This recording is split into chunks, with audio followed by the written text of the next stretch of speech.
பாரத் மாதா கி ஜெய் என்ற முழக்கத்தை கோயிலுக்கு வெளியே சொல்லட்டும், கோயிலுக்குள் அதை கூறி மதவெறியை தூண்ட வேண்டாம்னு சேகர். என்ன ஒரு துரதிர்ஷ்டம்னா, பாரத் மாதா கி ஜெய் அப்படிங்கறத பாரத அன்னையை வணங்குவோம் அப்படிங்கறத அதனோட அர்த்தம். இதுல எங்க போய் மதவெறி வந்ததுன்னு தெரியல. ஒண்ணு. ரெண்டாவது, பாரத் மாதா கி ஜெய் அப்படின்னு நம்மளோட நாட்டோட விடுதலை போராட்டத்துல அந்த ஒற்றை கோஷத்தை வைத்து தன் மீது தடியடி தாங்கிய, தன்னுடைய உயிரை கொடுத்த லட்சக்கணக்கான தியாக வீரர்களை, விடுதலை போராட்ட வீரர்களை இந்த மாதிரி பேசுவதன் வாயிலாக கொச்சைப்படுத்த நினைக்கிறார் அறநிலைத்துறை அமைச்சர். நாடு ஒன்னா இருக்கணும், இந்த நாட்டை பாரத தேவியின் அன்னையாக வணங்குவது அப்படிங்கிறது இன்று நேற்றல்ல. இந்த நாடு என்னைக்கு உருவாச்சோ, நாகரிகம் என்னைக்கு உருவாச்சோ, அன்னையிலிருந்து இந்த மண்ணுக்கு இருக்கக்கூடிய ஒரு சிறப்பு அப்படிங்கிறது நாட்டை தாயாக வணங்குவது. இதுல என்ன அறநிலைத்துறை அமைச்சர் மதவெறி பார்த்தாருன்னு எங்களுக்கு தெரியல. இதெல்லாமே அவர்களுடைய குறுகிய எண்ணத்தை காட்டுகிறது. பாரத் மாதா கி ஜெய் அப்படிங்கிறது பிஜேபியோட RSS ஓட கோஷம் அல்ல. கூட்டணியில் இருக்காரே காங்கிரஸ், அந்த காங்கிரஸ் கூட அவங்களோட கூட்டத்தில் பாரத் மாதா கி ஜெய் தான் சொல்றாங்க. அப்ப கூட்டணியில் இருக்கிற கட்சி மதவெறியை தூண்டுதுன்னு சொல்லுவாரா? இது அவர்களுடைய குறுகிய எண்ணம், அவர்களுடைய பிரிவினைவாத அந்த எண்ணங்கள் வார்த்தையா வெளிப்படும். திமுக கூட்டணியில காங்கிரஸ் கட்சியில் இருக்கக்கூடிய நிர்வாகிகள் மாறி மாறி கருத்துக்கள் சொல்ல ஆரம்பிச்சிட்டாங்க. ஒரு ஸ்டேபிள் இல்லாத கூட்டணியா மாறி இருக்கு. காங்கிரஸ் கட்சியில இருக்கக்கூடிய ஒரு சிலர் தங்களோட அந்த கூட்டணி அழுத்தத்தினால, அது தேசிய சிந்தனை விஷயமா இருக்கலாம் அல்லது நாட்டினுடைய வளர்ச்சி தொடர்பா இருக்கலாம், ஒரு சிலர் அவங்களோட கருத்துக்களை வெளிப்படையா தெரிவிக்கிறாங்க, வரவேற்கத்தக்கது.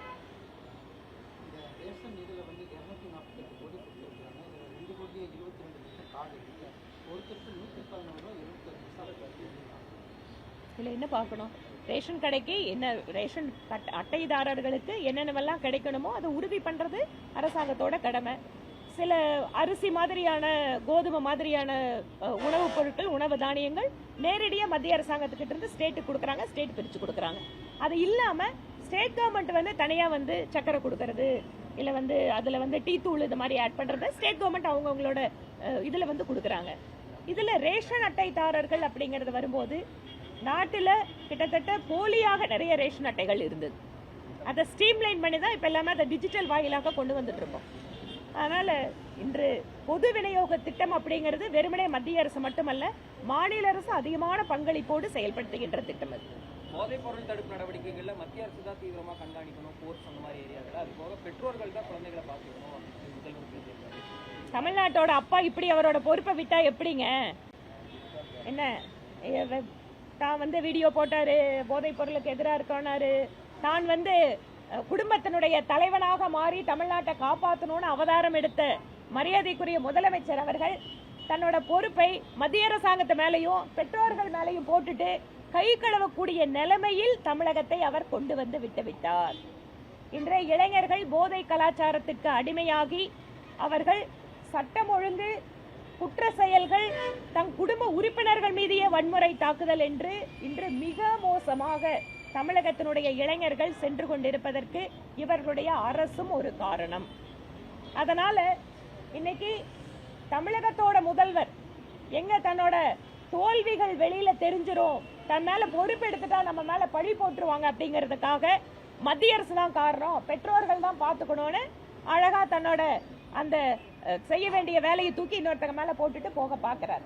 ஆனால் திரு ஸ்டாலின் அவர்களே, இந்த தமிழகத்தினுடைய இளைஞர்கள் இந்த அளவிற்கு மிக மோசமாக மனநிலை பாதிப்பு, உடல்நிலை பாதிப்பு, இவர்களால் சமுதாயத்திற்கு பாதிப்பு, சமுதாயத்தினுடைய அமைதிக்கு பாதிப்பு என்று சென்று கொண்டிருக்கிறார்கள் என்றால் உங்களுடைய அரசாங்கத்தினுடைய தோல்விதான் காரணம். இந்த தோல்விக்கு நீங்க எங்கேயோ கை காட்ட வேண்டியதில்லை, இந்த தோல்விக்கு முழு பொறுப்பை ஏற்க வேண்டியது நீங்கள் தான். ஏஜென்சி, சென்ட்ரல் கவர்மெண்ட் ஏஜென்சி அவங்க ரோல பண்ணுவாங்க. ஆனா நீங்க வந்ததுக்கு நீங்க ஒரு போதைப் பொருள் மாநிலத்துல எப்படி அது பழக்கமாயிட்டு இருக்கு? ஏன் கோயம்புத்தூருங்க, எத்தனை நேரத்துல நம்ம சொல்றோம், போலீஸ்ல கம்ப்ளைண்ட் பண்றோம், இந்த ஏரியாவில் போதைப் பொருள் நடமாட்டம் இருக்கு, என்ன பண்ணிட்டு இருக்கு ஸ்டேட்டோட ஏஜென்சி? போதைப் பொருள் தடுப்புக்கு தனியா இங்க அரசாங்கத்துல நிர்வாக ஏற்பாடு இருக்கு. சரி, கஞ்சா இல்ல வேற வரக்கூடிய உள்நாட்டுல இருந்து வரல, வெளிநாட்டுல இருந்து வருது. போதைங்கிறது லோக்கல்ல இருக்கிற டாஸ்மாக் சேர்த்து தானே. டாஸ்மாக் போதையெல்லாம் போதை இல்லையா?